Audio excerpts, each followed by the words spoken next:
thrilled about this. Thrilled about what? About you and the flowers. I was hoping you'd have flowers behind you the whole time. Is he having flowers? Did he get flowers? We're just coming here for like just the flowers. This will be great.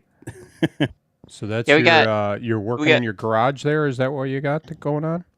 Yeah, I mean, I just have my phone is on a tripod, like plugged into the P4, sitting at a table. I got a table here. I'm official. How much property you have there? Notes. I have 1 acre. Really? That's just kind of the front yard. You can see the little street. It's like on the other side of that, it's neighbor's property. Oh, okay. All right. Most of my property's behind the house, so there's, you can see what front yard I have there, but I could turn you over here. You can probably see my truck. There it is. Is that the Ram? Yeah. Is that a Ram? Yeah. Okay. So weird that he would say so that. What about your wife? Do we get a chance to meet her? Sound like Aaron. I told her to tune in on the Turf Nerds YouTube channel. Emily. I'm sure she will. You know what? I never met you. Nice to meet you. Have we met? So I did that video, that Full House video. It took me 10 minutes to film it, and then Joe Dunbar says, I shot back at him. He's like, you have way too much time on your hands. Maybe you need more properties to service. I said, it took me 10 minutes to film this. I said, you cut way too much. I said, I used to mow way more than you, Wapacha. So Dunbar, okay, he's great. I like him. He's knowledgeable, but the dude doesn't stay home. He's ridden. He's like chained to a mower. And I've told him, so you need to cut back on work. Joe, if you're listening right now, I'll truly, I say to you. Living the dream, cutting the green. Well, yeah, well, that's what he's doing. Too much of it. It's probably reckless. Living the dream, cutting the green, Okay, all right. We're gonna roll the intro here in about 15 seconds. Tony, this will be great. We're basically this is like Christmas Day for Greg and I. So give me a quick second here. Dial this in. I'll maybe do the multi-force today, Greg. Sorry.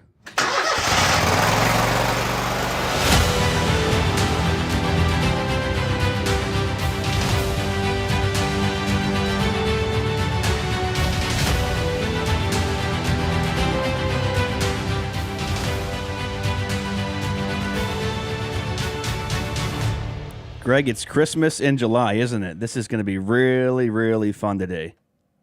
Yeah, I just, it's like a Hallmark channel. We're already decking the halls right now, aren't we? Yes, we are. So people wondering why is this Christmas in July? Because we got the man, the myth. Well, not the myth. He's the guy who has helped us here in the industry. Tony Rudolph here over at Tony's Lawn Care Talk and Tony's Lawn Care, hailing from Buckhead, Georgia, and he mows a whole lot of properties in Lake Oconee. So, Tony, welcome back on the show, and the rodeo's about to happen, isn't it?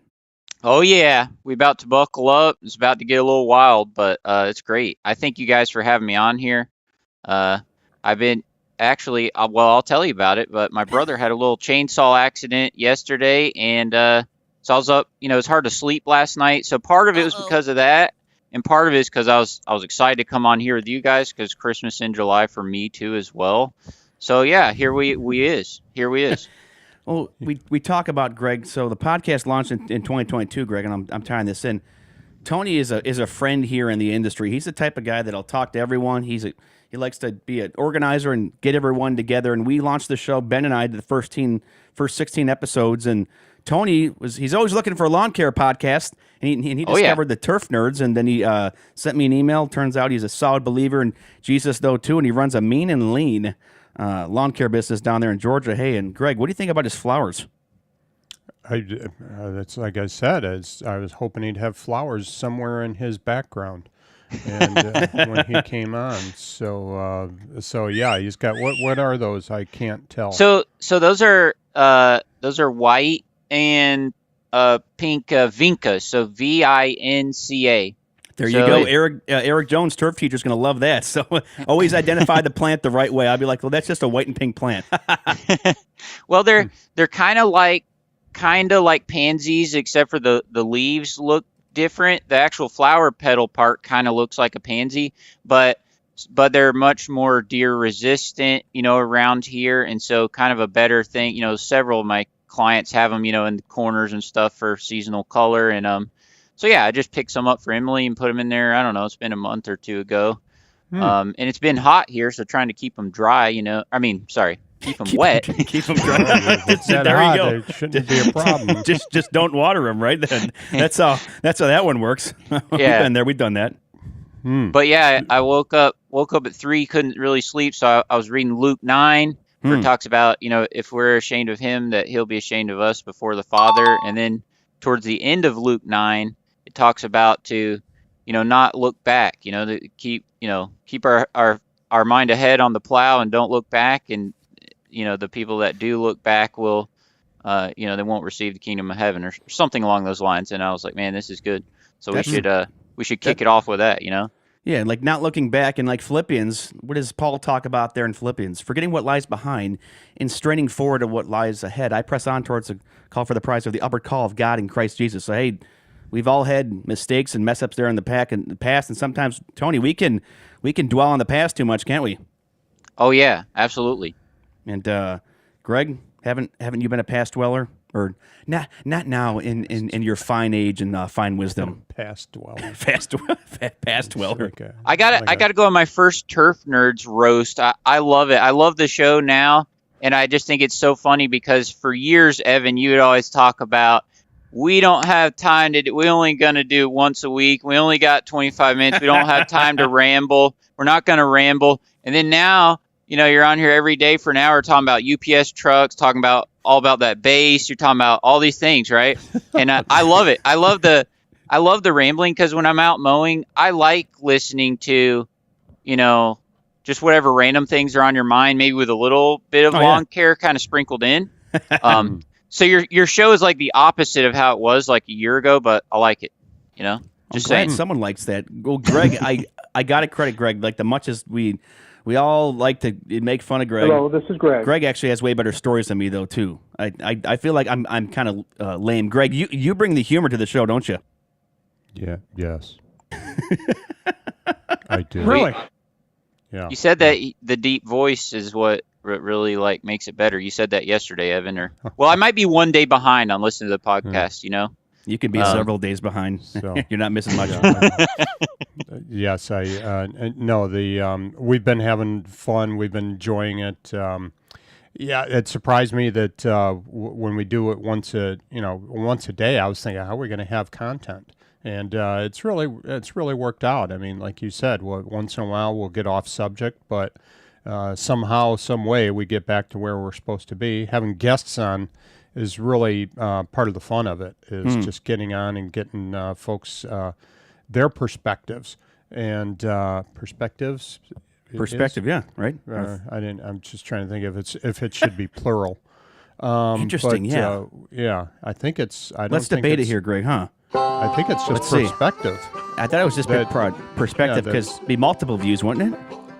Yeah. Huh. So we get their perspective, we get their thoughts, and so it's been a lot of fun having different folks on. We were just talking earlier. We had Courtney on from Down Under, and so that was kind of fun. That's our furthest Australia outside guest, and so Buckhead. I've been to Buckhead, as a matter of fact. I had a company meeting down there, and that was wound up in Buckhead at some point. So well, you probably went to the Atlanta Buckhead, which is like a group of large cities that they call Buckhead. That's like north of Atlanta or whatever. And I live in the actual town of Buckhead, 30625. So I'm like an hour east of Atlanta. I'm between Augusta National and Atlanta. So you probably didn't come to this Buckhead because downtown it doesn't even have a stoplight. It just has a stop sign. Oh, wow. And that's it, Okay. Yeah, so it wasn't in your Buckhead then, no. I guess. He's in the middle of bung nowhere, Greg, isn't he? So Yeah, have you rented? Do you take care of the Masters program there? Is that the where you can rent out your house for 2 weeks for company meetings? Well, the house across the street is a Airbnb, and they do rent it.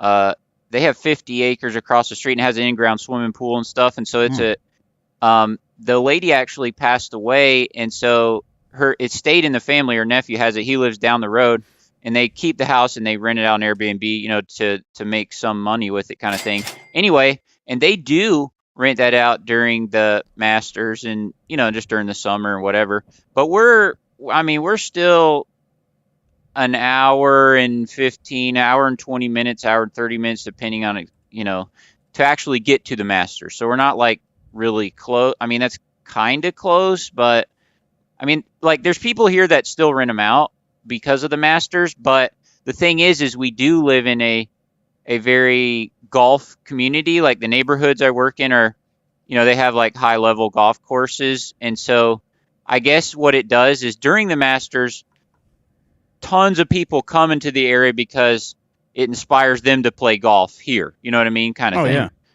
Yeah. Because it is every bit as as the level of the national golf course, if that makes sense. But it's it's not the national. I mean, but there are different. It's just a high end gated neighborhood. Like, it, depending on what level membership you have, it can cost up to over 100 just for the golf membership, 100K per year. Wow. to play there, depending, and there are packages that are less than that, but anyway, it is really beautiful, and you kind of, like, you can't just, not anyone can roll up and play there. You have to live in the neighborhood, and you have to have a membership, and then you can play there. But I mean, there's like a couple hundred people on staff, 7 days a week or whatever, working on it, and it goes along the lake and, all that. It's called Reynolds Lake Oconee, because wow. I know Evan's good at looking up stuff. If you type in Reynolds Lake Oconee. Reynolds Lake Oconee. I mean, Tony basically works for Augusta National here. I never knew any of this. Reynolds Lake Oconee. You should rent out your house for Masters there, Tony. You get but I don't know but where do I live? Where do I live? Do I just live in the enclosed trailer like during the Masters, or what? Well, you fixed up your trailers pretty nice. Yeah. You could do that. He did, but didn't you sell that trailer, Tony, that you modified? You put insulation in it. A mower never saw it, and then you recently sold that trailer, didn't you? Yes, but I did that full conversion to 2 trailers, and so one of them I keep for work, and the one that we were using for camping, I sold, and we're going to change it out for an actual camper. So I still have that set up, pretty much. But the first one I did, that was, blank. I did sell that one. Then the second one that has like the graphic on it, I still have that one sitting right over here beside the house. And it works great. I would like to get solar panels on the top in the future. That would really, like, put the icing on the cake. I still got to figure that out. But that would be pretty rad. But hey, Tony, do us, for people that don't know who you are, give us a short little 30,000 overview and feet of who you are and your lawn care business, because you've been in the business a long time. Like, when you popped the womb, you're already pushing the mower, weren't you? Yeah. So, It's not the visual I was looking for this morning, but okay. Yeah, I'm trying to get back on track here. So, like, so my dad started the business in '86, and then, at 8 years old, I mowed our front lawn with the 1996 Toro Pro Line 44-inch, T-bar walk behind, and no particular pattern really. When I'm 8 years old, you're kind of going wherever, right? And that's kind of how I started it, and started back then, watering plants for my dad's landscape projects and that sort of thing. And then we moved out here to Lake Oconee in year 2000. And then, but I was still only 8 or 9. And then for 10 or 11 how many years were you, 8 or 9? Well, that was like, I remember we have pictures of me mowing that front lawn. That was like only a few months before we moved out here. Does that make sense? Okay. All right. You kind of skipped that part. Okay. So we moved out here I mean, not this house. I mean, we were 15 minutes away from here. But anyway, so we moved out Yeah, you here. weren't married at 8 or 9. Maybe he Right. was. Hey, Tony got married when he was 9 years old. So, as a kid, and I was homeschooled, so that, leaves a lot more time in the afternoons. And so my dad was doing a lot of lot clearing and stuff too, as well back then, because we started working here at the lake community. And, just like every kid, like I hated it as a kid, like going out there and, it's hot and hitting bees nests and stuff. We were doing a lot of lot clearing stuff at the time. I just didn't like it. But as a teenager, okay, is when I started needing money and started getting to that point, 13, 14, after school, I wanted to learn how the guys on my dad's crews, how they could like edge with the trimmer and, doing the flip edging and all that. And I wanted to Yes. get good at that. And so, I just really, really like, dove into wanting to learn that. And so within a few months, I was kind of the fastest one doing that, even as, 12, 13, 14. And then, once I got my license, it was me and my brother running a route for my dad. And when I was young, he had a larger company, right, if you will. So like he would, like we have a Ritz-Carlton that's on the lake and on the golf course here. And he did, when George Bush came in town for that, they did a whole landscape rip out for that. All new cart paths, stonework, concrete, you name it, irrigation, lighting. And that was a year-long project, for George Bush coming in town. He was president at the time, it's been a hot minute. But, and then after that, he was like, I'm not doing jobs big like this anymore. And I would say at that time, he probably had 5, 6, 7 guys. It wasn't like a huge company, but, multiple trucks running around and, a lot of craziness, right?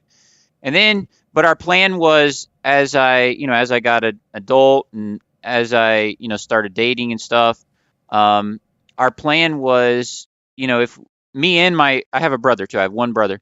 The plan was, hey, we would have Dad's blessing if we wanted to start our own company, because he didn't want to build, a lot of infrastructure and have managers and stuff in his company. He wanted to keep it small. It's still small. And my brother actually still works for him. So it's my brother and wow. one other guy, that works for him or works with him, however you want to say that. My brother runs around, does a lot of his lawn route. And my brother just didn't he didn't want to start his own company and, to be his own boss and do this. It's not for everyone. You know what I mean?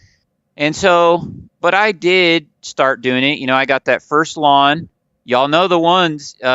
Lady, it was it was $35, and she would call me when she had the money, like from her Social Security, and then I would come mow, and it'd be tall and everything. And I come and and get that $35. And that, I started just like everyone else. So, and my dad, I did build it from zero. Like I remember Miss Creasy. Okay. That's a lady. She was really a pain. And so I think he was like, here, this will be a good lesson for you. So he connect me up with her. Right. But it wasn't like he didn't just like hand me like a route or a book of business or didn't hand me any money or any of that stuff. I did have a Lawn Boy push mower that I got for my 14th birthday. I had that, but that's it. That's all I have. Me and my wife, I think this was right around the time we got married. But anyway, I saved up $1,200. I went and bought my first commercial mower, which is a Toro Pro Line, on Craigslist. I bought it from a kid that was like 12 or 13 and was really kicking butt in his neighborhood, and he was upgrading from that mower to a walker mower.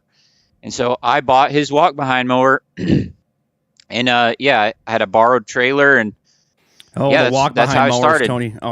Yeah. I remember my Cub Cadet. Greg has used it. It was a 36-inch commercial walk behind mower.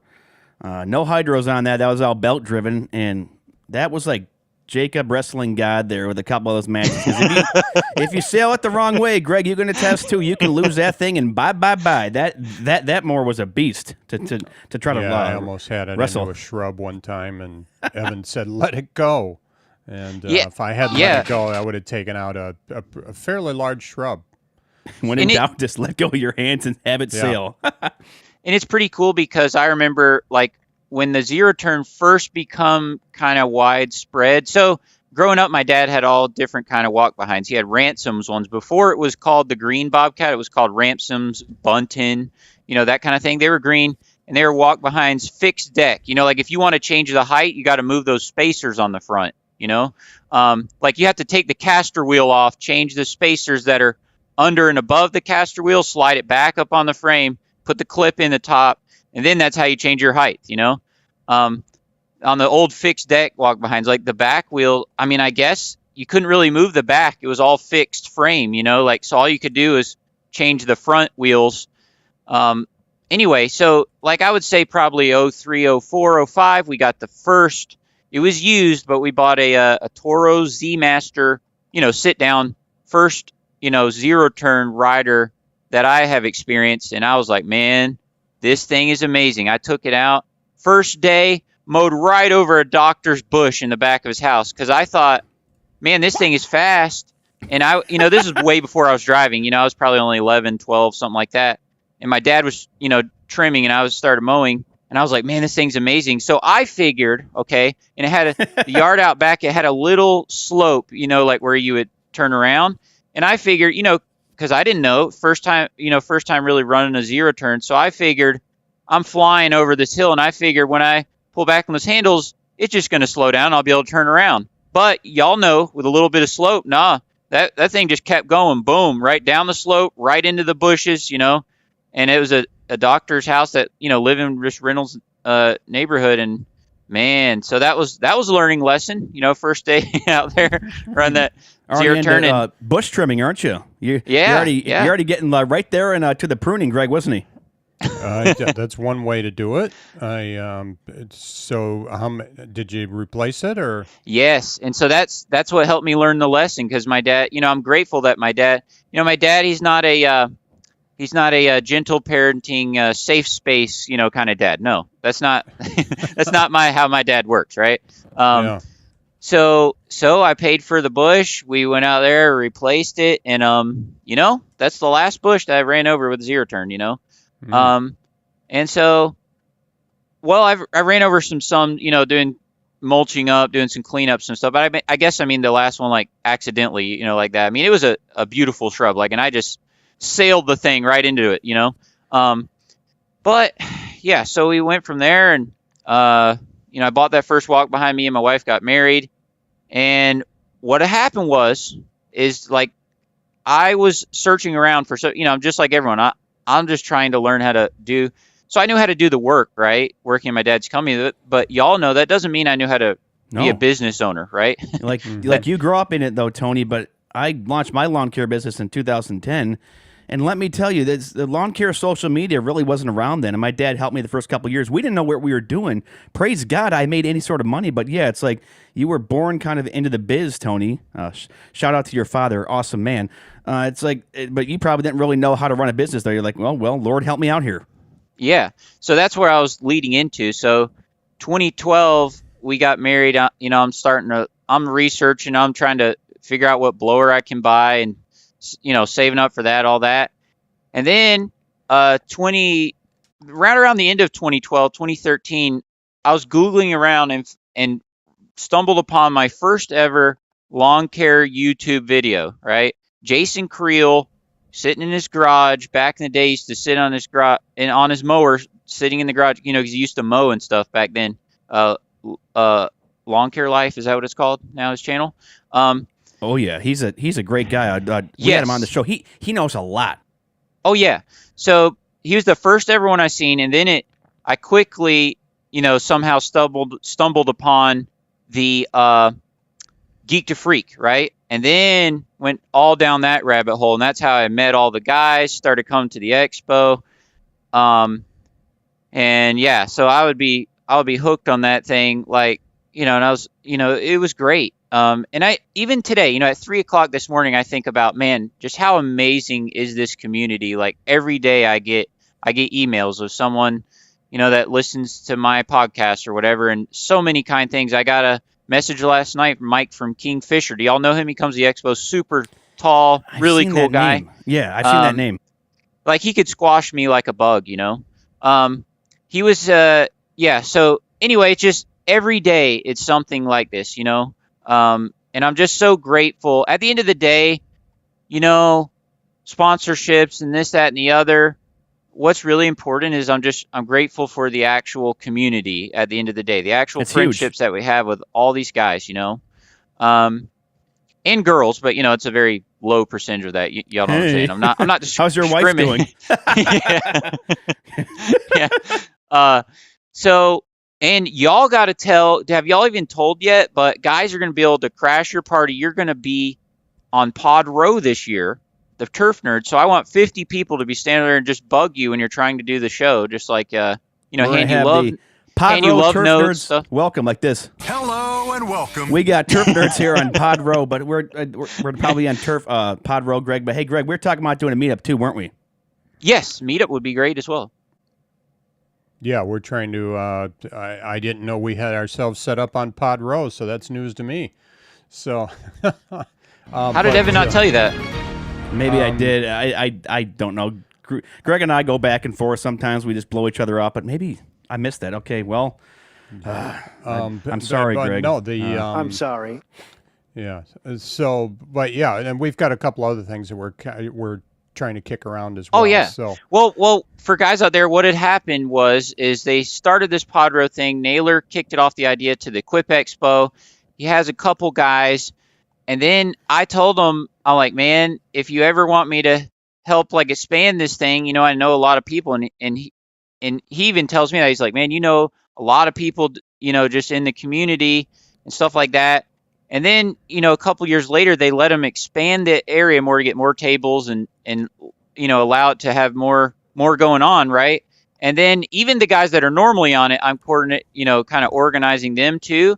But what happened was a few months ago, he contacted me. He's like, all right, you said you could do this. You can expand Pod Row and make it great and all that. So here you go. You got to try it. Green light. And so, yeah, so I'm doing it. I bet you we got, I don't know, 10 guys that are additional, you know, to what we had before. Like, it's going to be awesome. I mean, everyone from Mo Trappin to Behind the Stripe, Crooked Stripes out of Canada.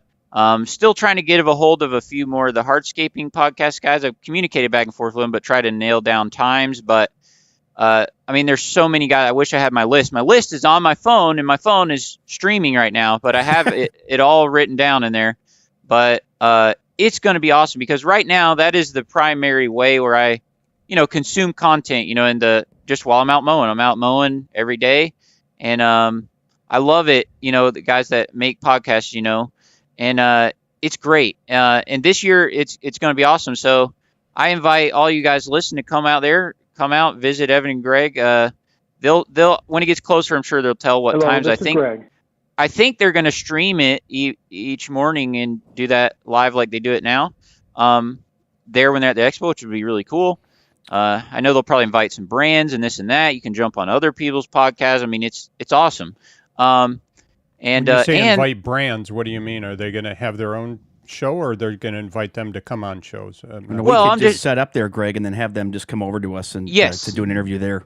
Okay. yeah, like you're welcome to invite brands. You can do whatever you want or not. I Yeah. mean, it's up to you. It doesn't matter. But it's an opportunity to invite brands. You know, the brands sometimes you know, they would prefer if they just sit in their own booth and you come to them. That's what they want to do. Right. And y'all probably still do some of that as well, and that's great. But you know, I would say the Pod Row thing is a great time. You know, let's say you have a faithful listener that listens every day. Good time for him to stop by and jump on then. Whereas he wouldn't necessarily have the opportunity to sit in a brand's booth and jump on your podcast. You know what I'm saying? So Oh yeah, that would be a good time. Plus all the other guys that are podcasting, you can have them get on your show. They'll be sitting there and can jump on yours. You know, Andy the Lawn Hustle, he's gonna be set up there streaming every day too. Andy. Yeah. we love Andy with the lawn hustle, Greg, don't we? Andy always says like make a drop, Greg. I haven't gotten one for you yet. Got to get something. Yeah, Andy's joining us. He's on the show, by the way. Dave Hughes, Kenny. Hey, hustlers. Spencer Lawn Care. How you guys doing, They all knew hustlers? you were coming on, so they wanted to come on and join us. Oh, I gotcha. Oh, that's awesome. Yeah. Yeah, it's going to be a great year at the expo. I think if we make it it's going to be the best year ever. Really look forward to hanging out with you guys. It's going to be awesome. I don't even know if my podcast is going to be on the Pod Road, but I hope so. Oh, come on, gotta get your podcast on there.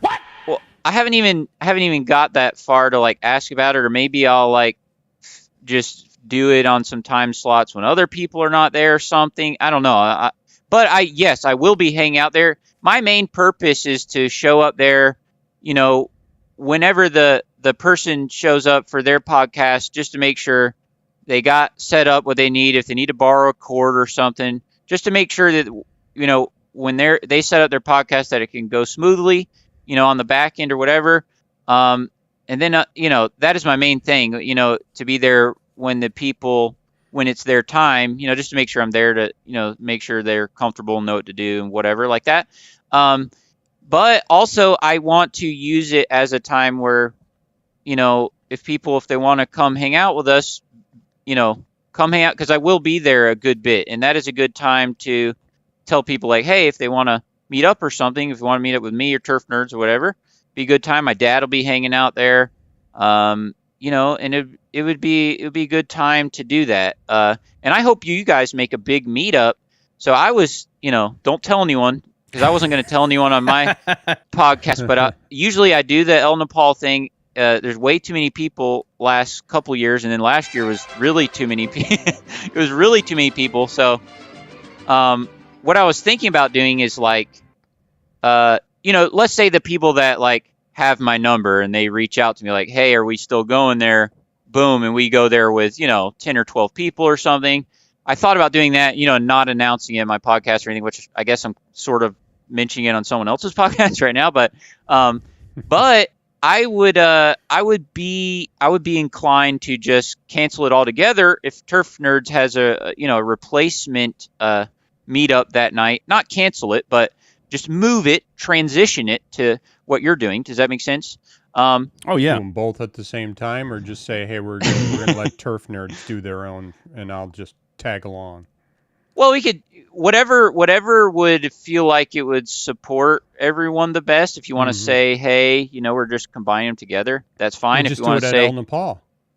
well, yeah, maybe so. And but nobody will be we able could, to eat. or we get an upgrade somewhere. We could probably upgrade the place, but this is Tony's meetup. I would never want to step on your toes, because guys, lawn care industry though too, you need friends out there, and Tony's done countless videos. He has 12,000 subscribers. You have things that go way back there in the day, and kind of talk about like your socials though too, because now you run a very lean business. You are debt free. You've done everything the right way. You've serviced about 30 accounts in a very private gated community, and along the way over the years, you filmed yourself, and you've helped out a lot of people. Greg, I don't think if it wasn't for Tony, we might not even be doing the show still.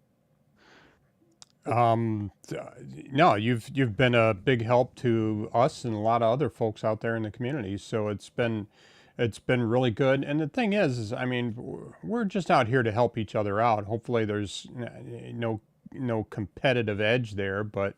Right. We just come on here. We enjoy ourselves, have a nice time talking, and we've gotten to know folks like you, and I've gotten to know you guys because of Evan. So yeah. So that's been really. I've made Greg famous, Tony, haven't I? Oh yeah, absolutely. Yeah, I remember Uncle Greg to you. I was digging around. Every so often, I just type in lawn care and see if anyone has any new podcast. And so I was doing that, and it popped up where you used to sit in basement with your cousin. And thanks to him, he gave me a shout out. Oh, what was that? I don't know. A couple months ago, he remembered me specifically. And who was that? I'm sorry. Who Evans first started doing, cousin Ben, right? Is that right? Oh, Ben. Yeah. Oh, Ben. Okay. Ben's my buddy from my former church. Ben is kind of the quasi producer of the show. He still pops on every once in a while. But even, hey, Ben, shout out to Tony. That's our famous Tony line there. No, Ben really likes you, Tony.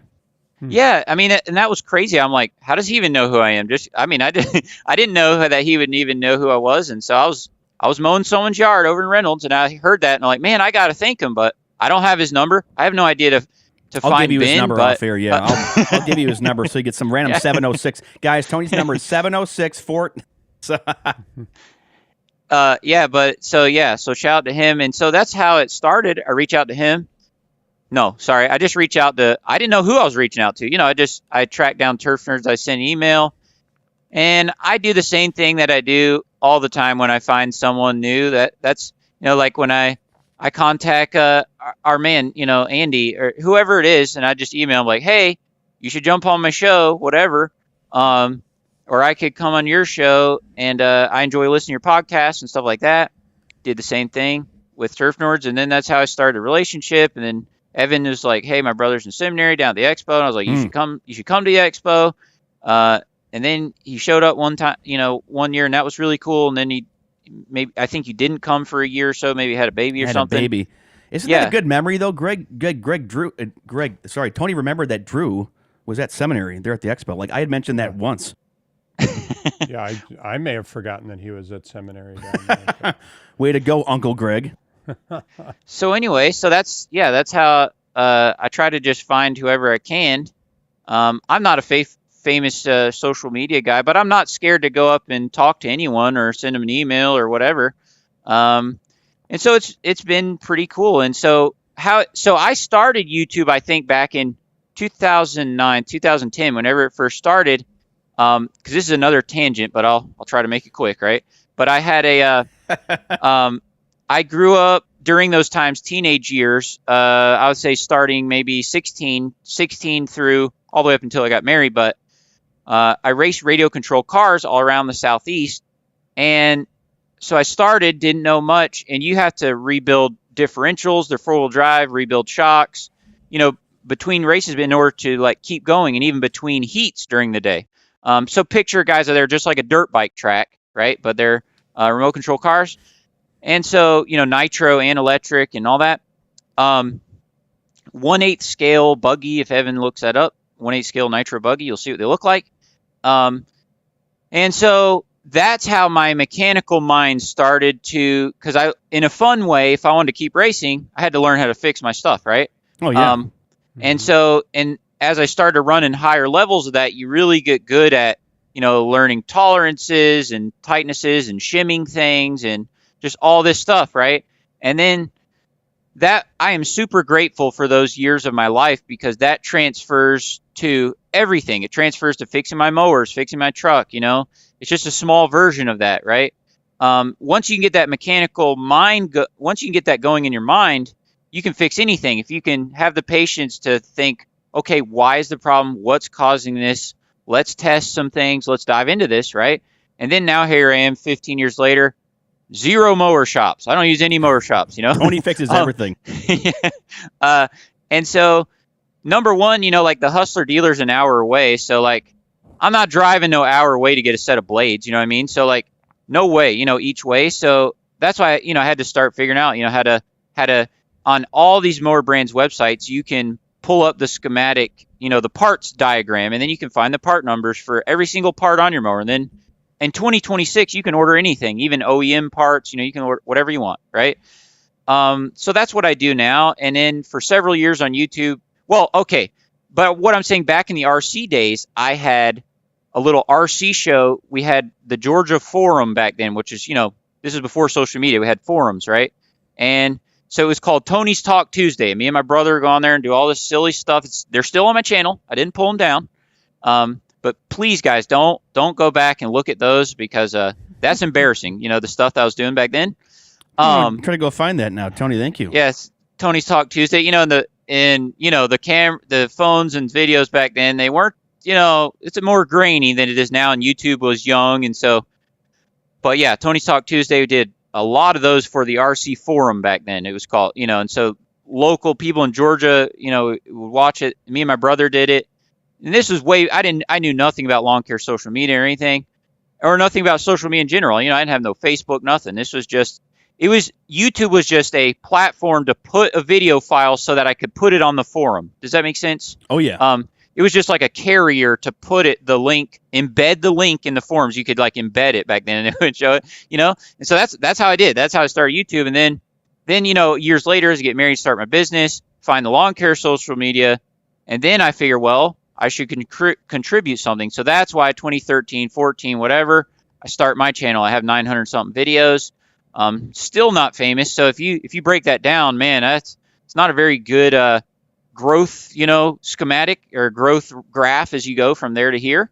Yeah, that's how I got it. And so I think all you guys out there, Evan tells people this all the time, but if you're out there mowing, we want to hear.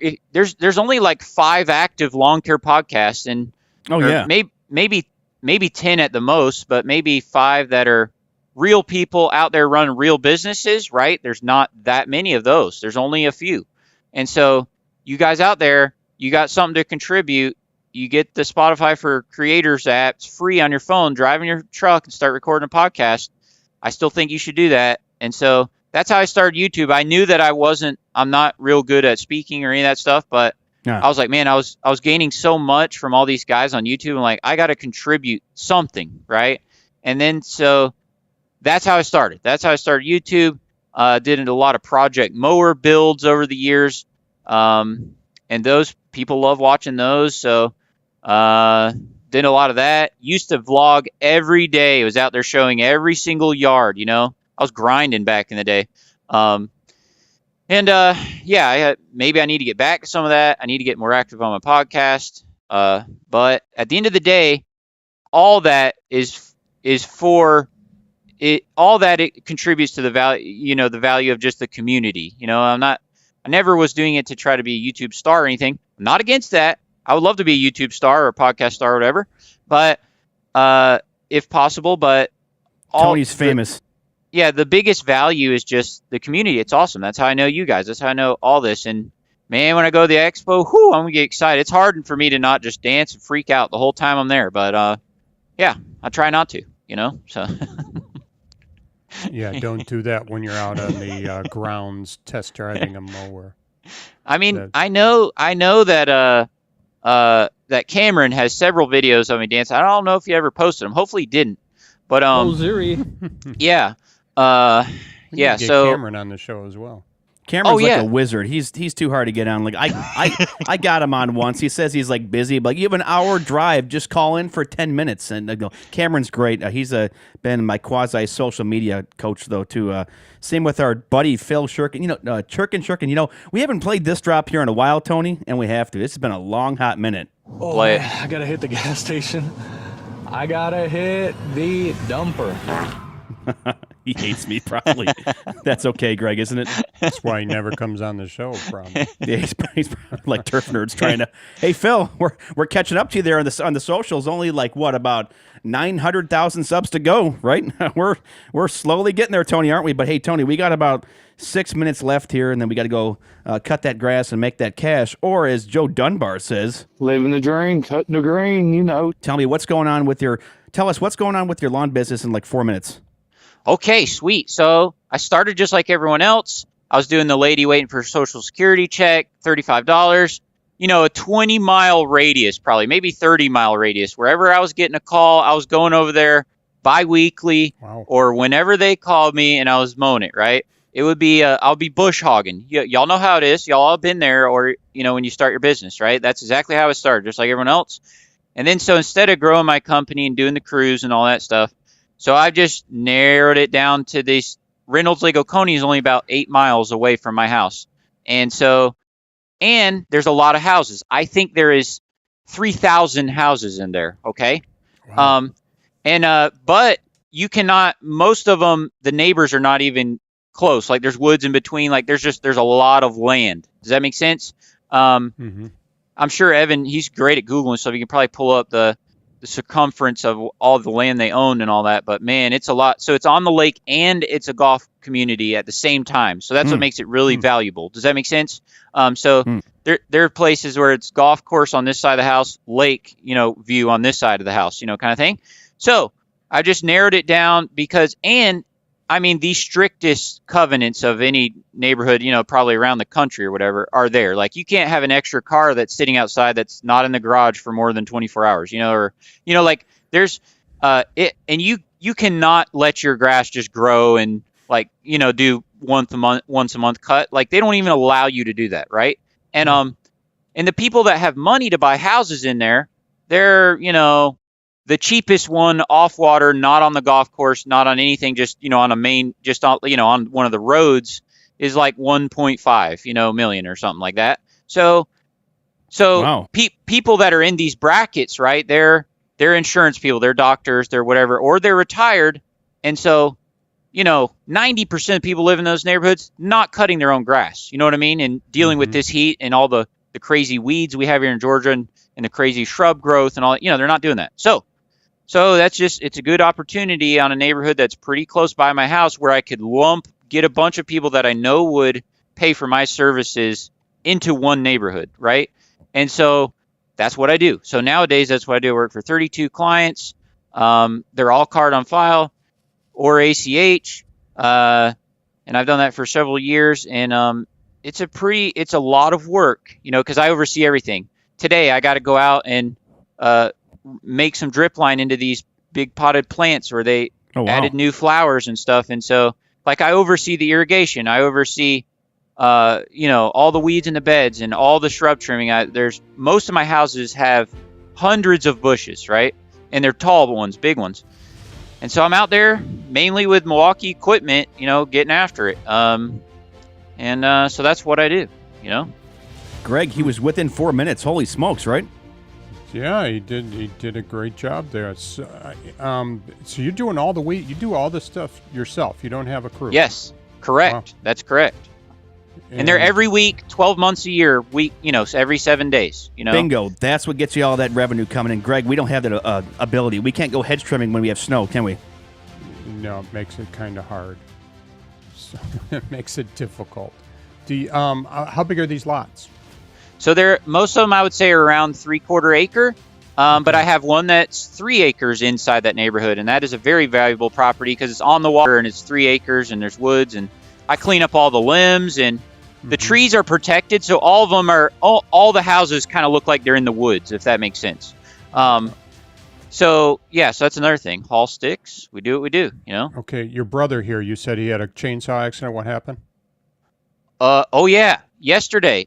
He was, because there's always fallen stuff and all that. He's out on one of my dad's jobs, and anyway, he's running the Echo CS 590 that I bought my dad, 59cc, and it has a 3/8 inch chain, not the 3/8 low profile, but literally 3/8 inches wide. It's a big saw, 24 inches, like Chris Kaiser, right? It's a big show. Well, it's a big saw. Big saw. It'll hurt you. Yeah. And so, anyway, he was cutting along, and I think, you know how chainsaw work. I think the base, it was pinched or something. He left it running. He was pushing the log. The thing went over, and it got into his knee a little bit. And, so my parents were in Atlanta. I have one of my uncles, in the hospital with other health issues, heart issues. Anyway, so they weren't even around. So I went over to the job, and, and the client actually already called the ambulance, because it was pretty good. Like you could take your pointer finger and drop it in his kneecap. You know what I mean? And so anyway, so I meet up with him at the hospital, and so that's, I was there, last night. That's, what I was dealing with, our hospital 15, 20 minutes away or whatever it is. And they got it stapled up, and it, it looks good now. And he handled it great. But guys out there, please, just be careful. My dad owns several pairs of chaps, but when it's literally over 100 degrees here, it's like, we're not dying to throw on extra layers of chaps and things. You know what I mean? But anyway, so yeah, that happened yesterday. And so I just, What's his name? I think about, his name's Zach. Zach. Why don't we go ahead and pray for Zach right now and for recovery? So, Heavenly Father, thanks for our time here with Tony, and pray for his brother Zach, the injury he sustained. Thank the doctors and the homeowners for taking care of him, getting him around, and the ambulance, and everyone being able to do their jobs, and to be able to get Zach to recover as best as possible. Pray for his healing. Pray for Tony and his parents, and that you'll help them during his recovery as well. Give him, be able to give Zach the best advice he needs and the best care he needs. In Jesus' name, amen. Amen. Hey, Tony, thank you for coming on the show. Hey, guys, check him out. Tony's Lawn Care Talk is his podcast, and Tony's Lawn Care on YouTube. We need to get Tony back on. Got to go out there and cut the grass. Guys, we will see you on Monday. And Tony, hang around here for one